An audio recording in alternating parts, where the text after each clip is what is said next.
Umaga pa lang ng linggo ay namahagi na si Councilor Angelo De Leon ng mga sariwa at masusustansyang gulay sa Barangay Santolan at pagkatapos ay isinagawa din ito sa Barangay de la Paz.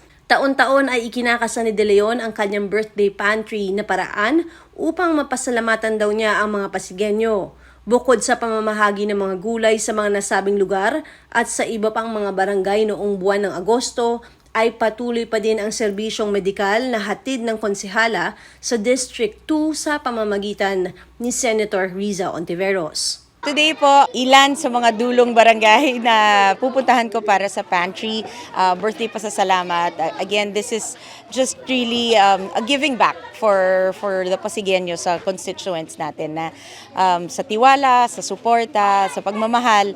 Kaya naniniwala kaming yung opisina namin, pati kami and my family are blessed to be a blessing. Kaya it's just sharing is caring also. Kaya ginagawa namin to every year tuwing birthday ko. Ngayon lang umabot ng September kasi sobrang busy nung August weekends namin. Kaya umabot hanggang September. But normally hanggang August lang siya buong month ng August. Every year. So as much as possible. It's a small token of gesture talaga na sa tiwalang binigay nila.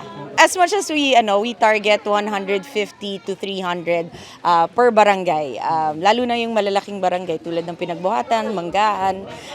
Yun, medyo nagdadalawa kami kasi merong proper, merong So, yun yung ginagawa namin. After nito kasi, we have De La Paz and then sa September 7 ho ang Manggahan. Meron din ho kaming medical mission na ibababa sa Manggahan. Yun yung check-up na ni Senator Riza Ontiveros. So, abangan niyo ho kami September 7. Sa lahat ng constituents, maraming salamat. Hindi man to maggarbo, hindi man to sa ibang paningin ay sapat, pero ito ho ay galing sa puso at talaga namang munting pasasalamat mula ho sa akin at sa aking pamilya. Lubos na nagpapasalamat ang mga naging benepisyaryo dahil sa libreng gulay na kanilang natanggap at hindi rin nila inaasahan na makakakuha sila ng libreng gulay dahil sa mahal na presyo ng mga ito sa panahon ngayon. Sinabi nila na maaasahan nila si Consi Angelo at hiling na ipagpatuloy ng konsehal ang mga ganitong klase ng programa. Talagang paborito ko po ito, mga gulay na to. Upo, sitaw, talong at ampalaya. Ano po yan, talagang mabuti po yan. Kasi yan, biglaan. Hindi ko po talaga alam na magkakaroon dito. Binigyan na lang po nila ako ng stab. Ako naman po ay tuwan-tuwa dahil biyaya ito na hindi naman dapat tanggihan. Tuwan-tuwa po ako, nagpusa po silang kami bigyan. Ay ako po ang nasa bahay po, ang inuna ko po ay homeowners. Then kung yung sobra po, binigay ko sa mga renters. Para kay Konsehala Angelo, maraming salamat. Sa totoo lang po, napakalaking biyaya nito yung pinagkaloob nyo sa amin. At ito po naman ay hindi namin hiniling sa inyo, kundi ko sa inyo ibinigay. Salamat po, salamat. Mabuhay po kayo, Konsehala.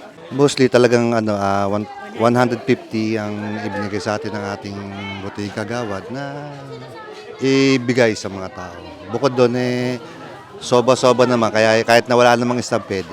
Napapanahon, tsaka talagang kailangan kasi ang pagkain naman po yun para sa mga tao.